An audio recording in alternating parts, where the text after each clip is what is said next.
Sermão do Monte, capítulo 50, parte 4. A porta estreita. E assim tal pessoa abandona a multidão. Ninguém pode fazer uma multidão entrar ao mesmo tempo por uma borboleta giratória, pois esta só admite a passagem de uma pessoa por vez. Isso faz um homem perceber que é um ser responsável diante de Deus, o seu juiz eterno. A porta é estreita e apertada, e ela me leva face a face com o meu julgamento, face a face com Deus, face a face com a questão da vida e de meu ser pessoal, de minha alma e do meu eterno destino. Entretanto, não somente me compete abandonar a companhia das multidões, do mundo e da atitude leviana que há lá fora, mais difícil ainda e mais apertada e estreita é a percepção de que eu tenho de abandonar o caminho do mundo externo. Todos estamos familiarizados com isso na prática, em nossas vidas cristãs. É uma coisa abandonar as multidões, mas coisa inteiramente diversa é abandonar o caminho das multidões. Naturalmente, essa é a falácia final e última do monasticismo. O monasticismo, na realidade, fundamenta-se sobre a ideia de que se abandonarmos a companhia das pessoas, deixaremos de lado o espírito mundano. Mas isso não corresponde à realidade dos fatos. Pode-se deixar o mundo em sentido físico, pode-se deixar a companhia das pessoas e das multidões. Todavia, na cela solitária em que o indivíduo se recolhe, o mundanismo pode continuar em seu coração. Isso é algo igualmente verdadeiro em conexão com a vida e o viver cristãos.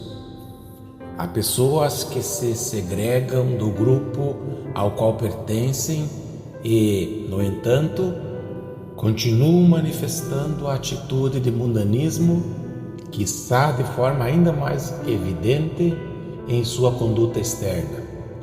É que tais pessoas não conseguiram desfazer-se do espírito mundano, dos caminhos deste mundo, mas nós precisamos afastar-nos do mundo, viver em outro meio ambiente o caminho do mundo.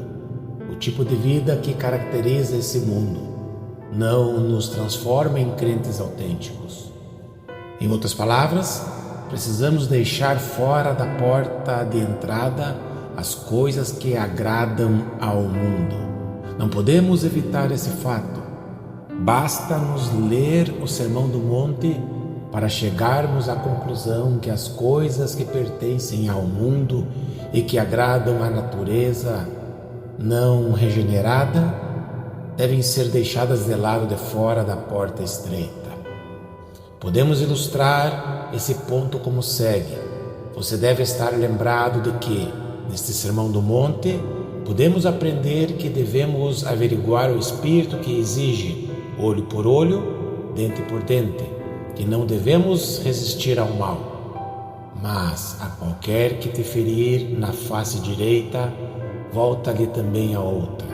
Mateus capítulo 5, versículo 39. Não agimos dessa maneira por instinto. Essas atitudes não chegam até nós naturalmente e nem gostamos de agir assim. E ao que quer demandar contigo e tirar-te a túnica, deixa-lhe também a capa.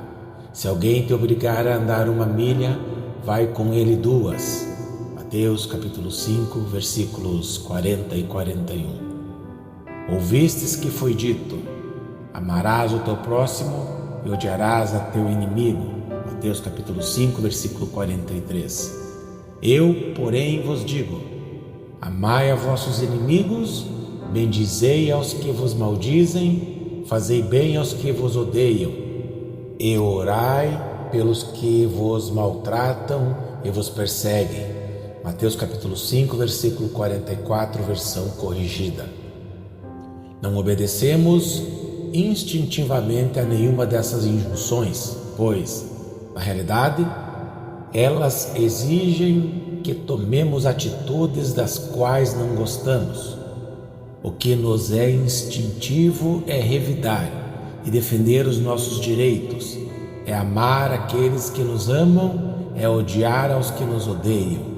Mas nosso Senhor vinha nos ensinando que se realmente somos o seu povo, se vivemos no seu reino, precisamos deixar de lado tudo quanto for depravado, tudo quanto for instintivo, tudo quanto for mundano, aquelas coisas que a nossa decaída natureza tanto aprecia. Não há lugar para essas coisas.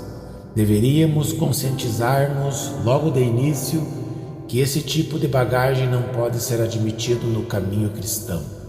Nosso Senhor advertia-nos, nessa passagem, contra o perigo de imaginarmos uma salvação fácil, contra a nossa tendência de dizermos aos outros: venham a Jesus Cristo e tudo começará a correr direito com vocês. Não! O Evangelho nos diz, desde o começo, que isso é algo muito difícil. Se quisermos seguir o caminho cristão, teremos de romper com o mundo de forma radical e definitiva. É uma maneira de viver inteiramente diferente da do mundo. Por conseguinte, cumpre-nos abandonar não somente o mundo, mas também o caminho do mundo lá fora. Sim, mas as exigências para quem queira ser crente ainda são mais estritas e severas. Se realmente queremos palmilhar pelo caminho da vida, temos de deixar do lado de fora nosso próprio eu. E, como é óbvio, é ali que encontramos a maior pedra de tropeço de todas. Uma coisa é abandonar este mundo e o caminho do mundo, mas a coisa mais importante de todas, em certo sentido, consiste em deixar do lado de fora o nosso próprio eu. Não obstante, essa exigência é clara, não é mesmo? Não podemos levar conosco, ao longo do caminho cristão, o nosso próprio eu. Nisso não há qualquer insensatez, pelo contrário. Assim se expressa a típica linguagem neotestamentária. O eu é o homem adâmico, é a natureza caída no pecado, e Cristo diz que esse homem adâmico precisa ficar do lado de fora.